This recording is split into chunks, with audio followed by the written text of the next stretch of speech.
Hello everyone, this is Sandeep Rathore again. Welcome to my channel US Recruitments.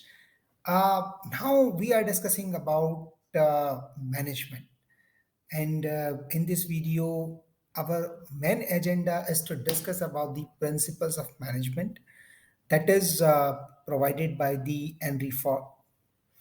So let's move to the topic.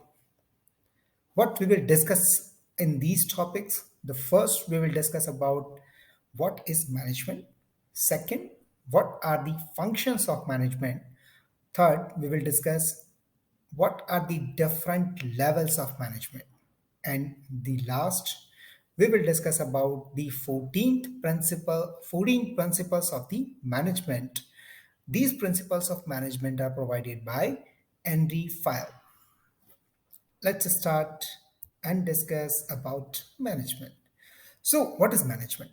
Management is basically the coordination and administrations of the tasks to achieve the specific goals for the organization. This is known as the management, right? So, I hope you understand.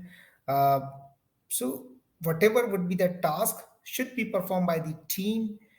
Manager has responsibility to coordinate and administration of those tasks. This is simply management.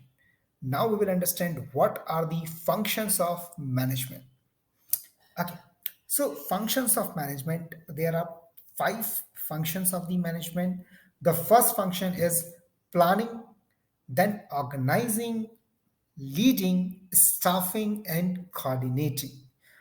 We will discuss all the functions one by one in the next slide. Okay, so planning. Planning is something to process the organization's idea into steps or actionable steps. This is known as planning. Means we have to plan something to achieve the goal. So whatever would be the idea to achieve the goal, the management or manager has to convert into the actionable steps. This is known as planning. Now, after planning is done, second thing is organization. In it's organizing. So in organizing process, what a manager do, they define or delegate the responsibilities and authority to the team. So this is known as organizing the team or organizing process. I hope you understand. Now, third one is leading. Leading is something related to motivate the employees and influence them so that they can achieve the goal accordingly. So this is known as leading. The fourth one is staffing. So staffing is basically, it is a continuous activity or a continuous process. Staffing means recruit the employees, recruit the new employees, or select the employees and promote their own employees. So this is known as a staffing. So it is basically a continuous process. Now coordinating. Coordinating, like communication. Coordinating is a very important part of the management, because coordinating means organizing of people or organizing of a groups so that they can coordinate together, they can work with together properly and in a well manner. So basically coordinating is the process of organizing people or a group of people so that they can work together and in a well manner. I hope we are done with that. Next, we have a level of management. There are basically three levels of management. First, top level, we can also say administrative or managerial level. Second is mid level, that is executive or mid level. Third one is lower level, those are known as supervisory or operative level. Now we will discuss all these levels one by one. Okay, so top level. Top level management includes the board of directors, a CEO, managing directors. So these are the this level's employee basically they do they involved in the decision making, right? So the top level employees or top level management employees provide decisions, right? Now the mid level is something that are carrying out the goals set by the top level management. So it may be branch managers, department managers, who are follow instructions from the top level management, or who are working for by the instructions of the top level management. Now the lower level management, who will be working with the instructions of the mid level management, are known as the lower level management. Basically, lower level management are the people who is doing the actual execution of the plan. Now we will discuss the most important thing, that is the 14 principles of management. Those are division of work, balancing authority and responsibility, discipline, unity of command, unity of direction, subordination of individual interest, remuneration, centralization, scalar chain, order, equity, stability, initiative, and esprit de corps. These principles are provided by Henry Ford. Now, the first principle is division of work. So, what Henry says, divide the work between different workers. Okay, what is the benefit of division of work or dividation of work? The first thing, the quality of the product will increase, quality of the work will increase, work will be simple, and it will increase speed and efficiency. So these are the benefits of the division of work. The second principle, that is balancing authority and responsibility.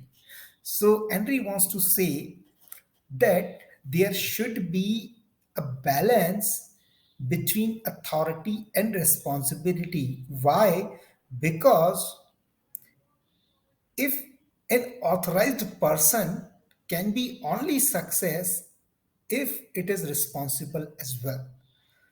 If management has provided, the top level management has just provided the authority but not providing the responsibility, so I think it will not work properly. So there should be a balance between authority and responsibility. So in terms of management, the manager should be responsible if the company is providing authority to him or her. Now, the next thing we have, that is discipline. We all understand discipline is very mandatory. Without discipline, no project can be complete. What are the benefits of the discipline? First one, everyone will be sincere, or sincerity will be there. Second one, they will respect the authority. That is the main thing of discipline. Now, the third one is observance of rules and regulation of the company. If they are not disciplined, maybe they will not follow the rules. So, if they are disciplined, they will definitely follow the rules and regulations.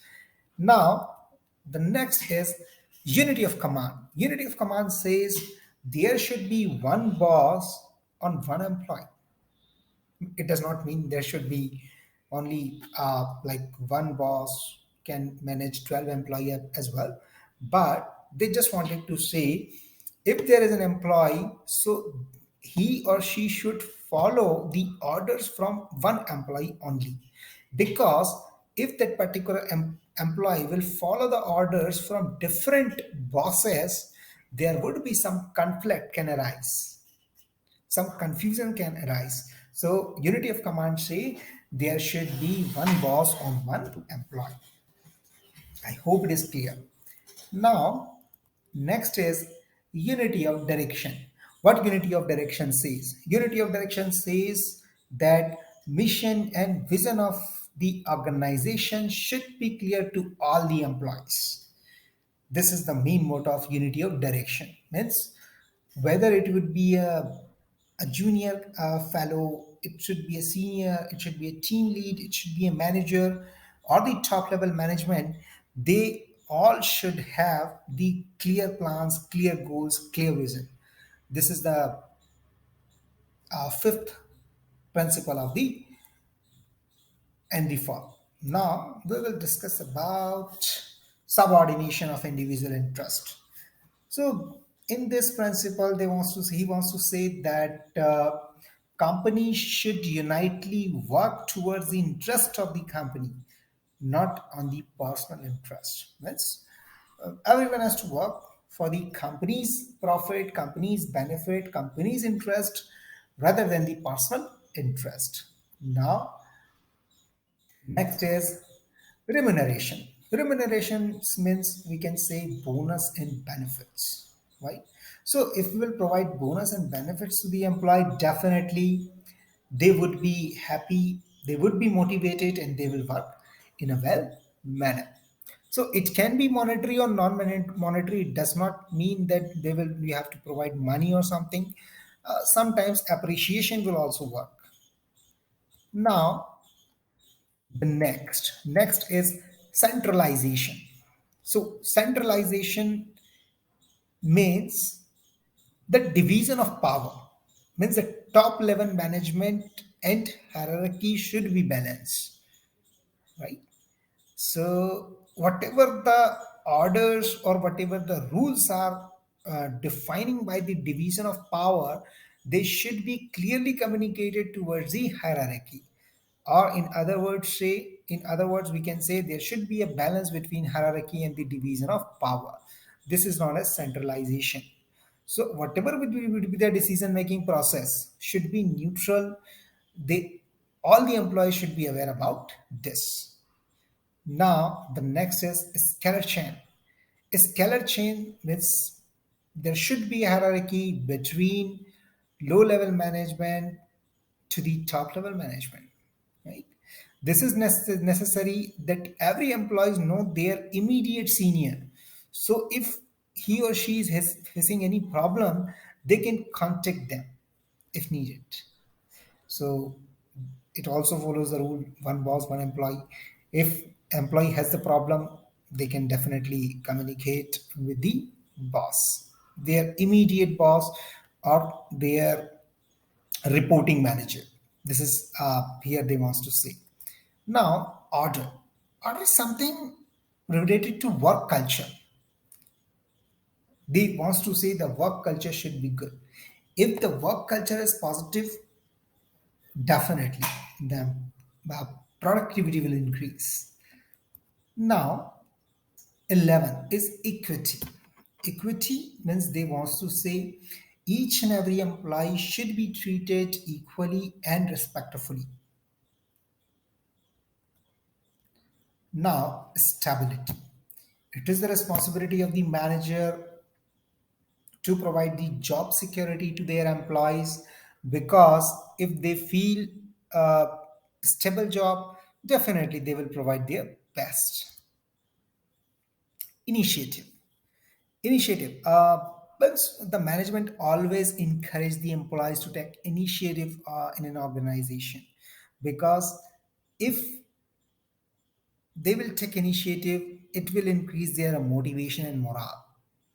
Now, the last is Esprit de Corps, means we have to develop trust. The manager has to develop trust and mutual understanding so that they can work effectively. The employees work effectively. So to motivate the people, to support them on a regular basis, it is the main rules and responsibility of the manager that should be followed. I hope you like the video. Please watch another videos as well. Thanks. Bye. Take care.